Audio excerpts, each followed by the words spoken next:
2024 లేదా 25లో డిగ్రీ లేదా బీటెక్ చదివారా? సాఫ్ట్‌వేర్ జాబ్ కోసం ఎదురు చూస్తున్నారా? అయితే కోడ్ జ్ఞాన్ 100 డేస్ కోర్సులో చేరండి. జాబ్ సాధించండి. నమస్కారం సార్. నమస్తే. సార్ పిల్లలు అంటే ఆల్మోస్ట్ ఒక 10 ఇయర్స్ ఆర్ 13 ఇయర్స్ ఉన్న పిల్లలు ఎవరైతే ఉన్నారో వాళ్ళ ఏదైతే విషయాలు ఉంటాయో పేరెంట్స్ దగ్గర చెప్పకుండా దాచిపెడుతున్నారు. ఈ మధ్య కాలంలో అది ఎక్కువ ప్రాబ్లం అయిపోయింది అని పేరెంట్స్ కంప్లైంట్ చేస్తున్నారు. ఎందుకు అలా చేస్తున్నారు? అలాంటప్పుడు పేరెంట్స్ ఏ రకంగా డీల్ చేయాలి అంటారు సార్? ఈ మధ్య ఎక్కువ అవుతుంది. యాక్చువల్లీ నాకు కూడా చాలామంది పేరెంట్స్ ఏం చేస్తున్నాడో చెప్పడు, సీక్రెటివ్గా ఉంటాడు, అన్నీ దాచిపెడుతున్నాడు. ఓకే, ఇది మనం అర్థం చేసుకోవాల్సింది. ఇప్పుడు మీడియా ప్రపంచం అయిపోయి or internet or world digital అయిపోయిన వల్ల ఒక sudden shift of parenting gap వచ్చింది. మన పేరెంట్స్కి మన వాళ్ళ టైంకి there was lot of difference. ఇప్పటికి లాట్ ఆఫ్ డిఫరెన్స్. ఇప్పుడు పేరెంట్గా మనము పేరెంటింగ్ చేయాల్సిన సిచ్యువేషన్స్ కొన్నే. అది తప్ప మనం ఫ్రెండ్స్గా ఉంటే తప్ప ఈ రోజుల పిల్లల్ని కంట్రోల్ చేయలేము. మళ్ళీ చెప్తానమాట, పేరెంట్గా మనము పేరెంటింగ్ చేయాల్సినవి కొన్ని సందర్భాలలో మాత్రమే. మిగతా అన్ని సందర్భాల్లో you are just another human being or a person or a friend. ఎప్పుడైతే మీరు పిల్లలకి శత్రువులు అవుతారో ఆర్ పిల్లలు ఎలా చూస్తారంటే నాకు నచ్చినది చెయ్యనివ్వకపోతే ఎలాగైనా తప్పించుకునైనా చెయ్యాలి అనుకుంటారు. మనము నో నో నో అని రెస్ట్రిక్షన్లో చెప్తాము కాబట్టి మంచి చెప్పేవాడు అని బయట ఎక్కడో వెతుక్కుంటాడు. ఇంట్లో ఉన్న వాళ్ళ అమ్మా నాన్న నో అని చెప్తుంటే అది చెడ్డగాను, బయట ఎవరో ఎక్కడి నుంచో చూసొచ్చినవి, టీవీల్లో చూసినవి, ఫ్రెండ్స్ దగ్గర చూసినవి చాలా గొప్పగాను గ్లోరిఫైడ్గాను కనిపిస్తాయి.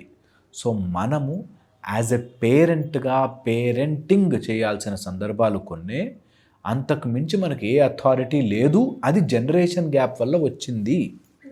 ఈ టెక్నాలజికల్ అడ్వాన్స్మెంట్ వల్ల వచ్చినది.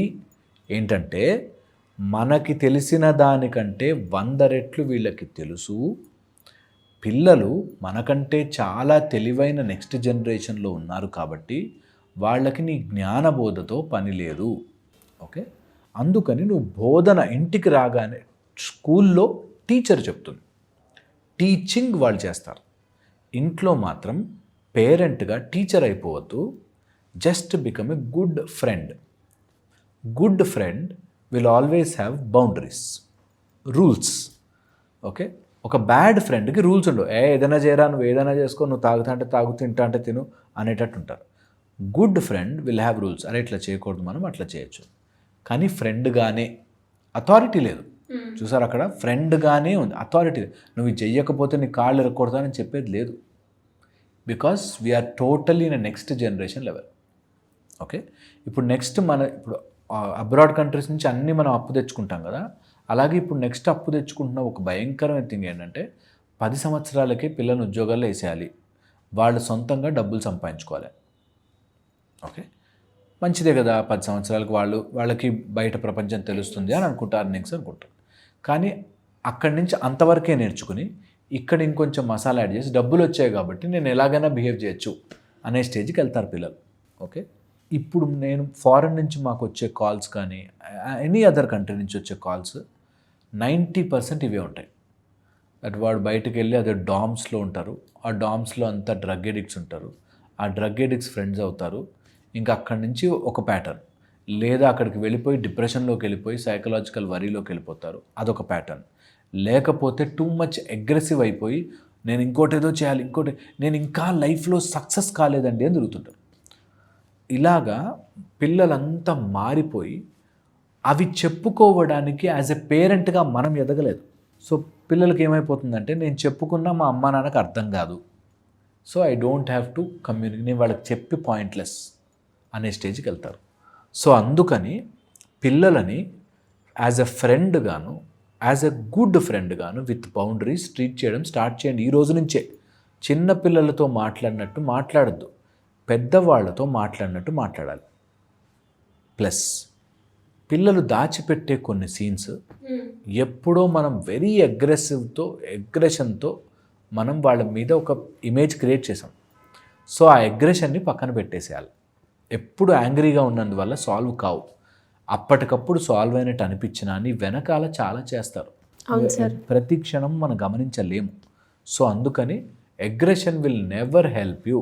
పిల్లల్ని కొట్టి తిట్టి నువ్వు ఎప్పటికీ వాళ్ళ మాటే నెగ్గుతుంది. వాళ్ళ పిల్లలు మనం ఎంత చెప్పినా వాళ్ళదే కరెక్ట్ అనుకుంటారు.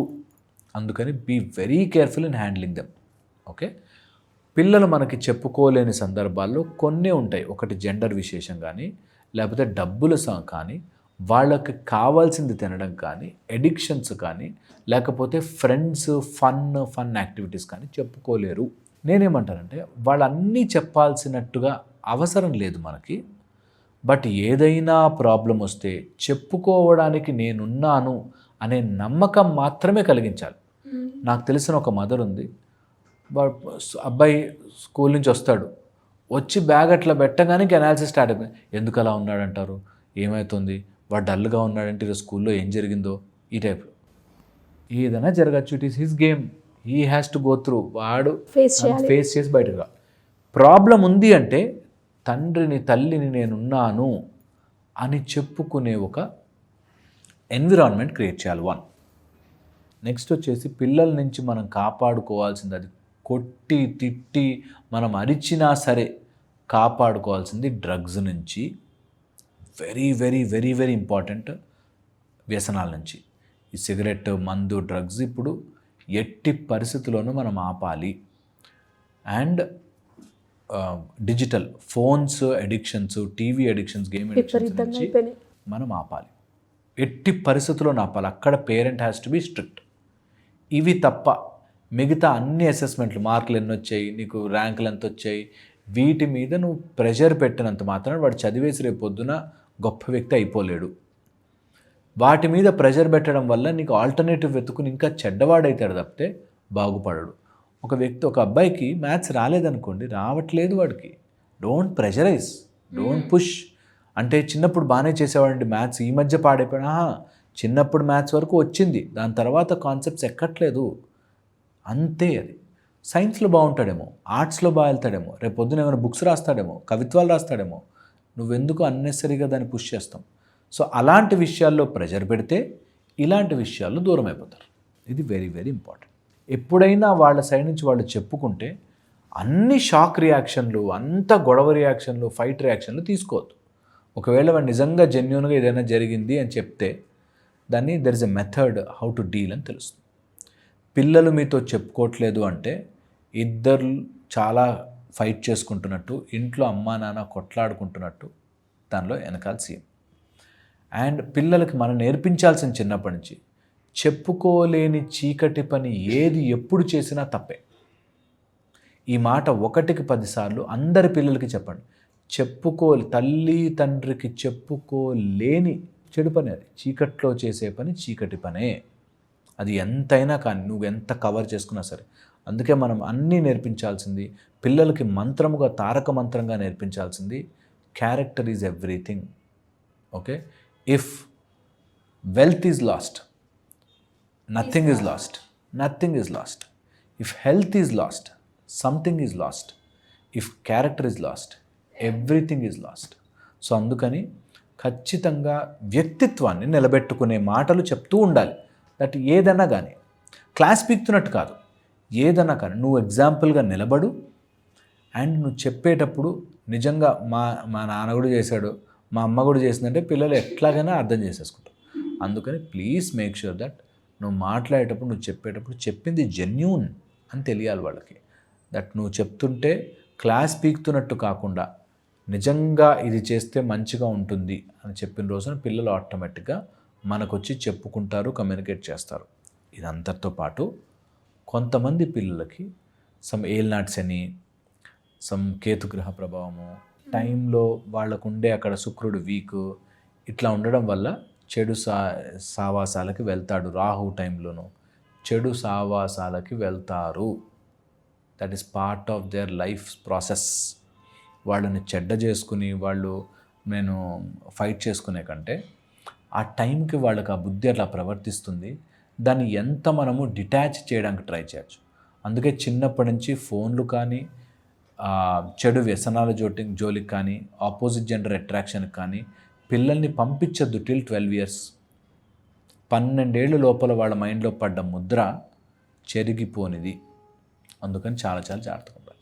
ఇలా ఉంటే పిల్లలు చెప్తారు, మాట్లాడతారు, కమ్యూనికేట్ చేస్తారు. You be open. వెయిట్ చేయండి. కొన్నిసార్లు చెప్పుకోలేకపోతే ఫోన్లేండి. కొన్నిసార్లు చెప్తారు. చెప్పినప్పుడు మాత్రం పాజిటివ్గా రెస్పాండ్ అవ్వండి. True sir.